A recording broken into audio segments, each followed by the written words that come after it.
बाप दादा डरलो न बेटो न डरतुगे, चाहे नवादा पटना के सवा लाड़े पड़तुगे।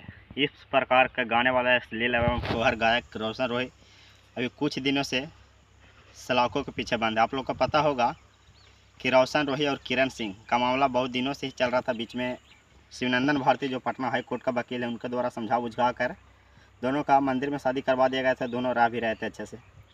और बीच में ऐसा क्या हो जो दीपावली के दिन ही रोशन रोही गिरफ्तार हो चुके हैं और वो फ़िलहाल जेल भी जाएगा। तारीख पर तारीख अभी कोर्ट में भी बुलाहट है, तो अभी तारीख पर तारीख अभी कोर्ट में जा रहे हैं। फ़िलहाल अभी पता हो आप सबके कि पॉक्सो एक्ट जो एक धारा होता है, जो नाबालिग रेप केस के मामले में, वही लगा दिया गया है किरण सिंह को रफ्त, और 2-4 धारा और लगा दिया गया है। तो इसमें अगर कोर्ट में सुनवाई होती है तो बेल मिलता तो मिलता, नहीं तो मैक्सिमम इसमें 3 से 7 साल तक के सज़ा है। और पॉक्सो एक्ट वाले मामले में कि किरण सिंह अभी नाबालिग बताया गया है उसमें।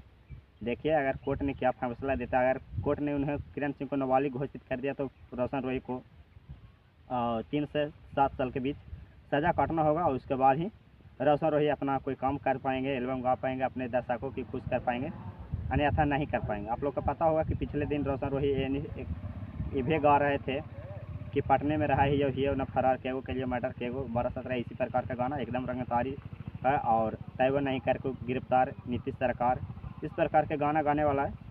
सिंगरों पर कभी कार्रवाई नहीं होता है बिहार में, और इसीलिए ये सब सिंगरों का मन बढ़ता जा रहा है। और एकदम अश्लील अफवाह गायक रोशन रोही, बहुत ज़्यादा इनको घमंड भी हो गया था। आप लोग का पता होगा कुछ दिन पहले बोल भी रहे थे कि खाली इस लगन में हम ही बजेंगे और कोई नहीं बजेगा।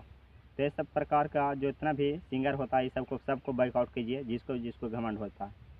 आप लोग का पता होगा किरण सिंह भी कुछ ज़्यादा उड़ रही है। ये नहीं कहेंगे, कुछ कोई एक पक्ष को हम गलती नहीं कर सकते हैं, और लेकिन किरण सिंह भी उनको जेल भेज करके आप लोग सही से रहिए। देख रहे हैं कि दिन पर दिन एकदम ये भी एकदम कुछ भी बोली जा रही है इंटरव्यू देने। ठीक है, जब कोर्ट में आप केस करिए दी है, केस लड़ ही रहे हैं तो केस लड़िए। इतना इंटरव्यू में और मीडिया में, सोशल मीडिया में हवा बनाने की क्या ज़रूरत है। आप फेमस होना चाहती हैं उनके नामों से, तो इस प्रकार का बयानबाजी ना करें। और कोर्ट में आप मामला है, दोनों समझा जाएगा। फिर मिलते हैं किसी नेक्स्ट वीडियो के साथ। और आप लोग क्या सोचते हैं किरण सिंह और रोशन रोही के बारे में, अपना राय कमेंट बॉक्स में ज़रूर दें। फिर मिलते हैं किसी नेक्स्ट वीडियो के साथ।